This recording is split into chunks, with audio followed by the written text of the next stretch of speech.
Welcome to Meat Minute Monday with Farmers Market, and today we're going to talk about rubs and marinades and the difference between the two.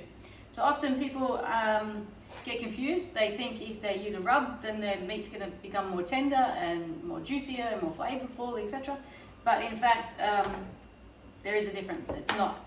So basically when you use a rub, you're putting the rub on the outside of the meat. It could be meat, seafood, anything you want, and that is not going to tenderize your product. Okay, it's going to give flavor to the product and it's going to give a nice crust on the outside of the product, but it is not going to make the product more tender. Okay, if you use a marinade, I don't have a bottle of marinade, but this is barbecue sauce, which you can also marinate in. Teriyaki sauce is another good one to marinate in.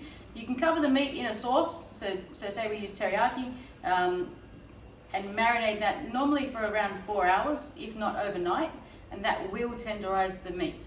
Okay, so that that the salt that's in those products will start to age the meat or seafood, and it will make that meat or seafood more tender as well as add flavor.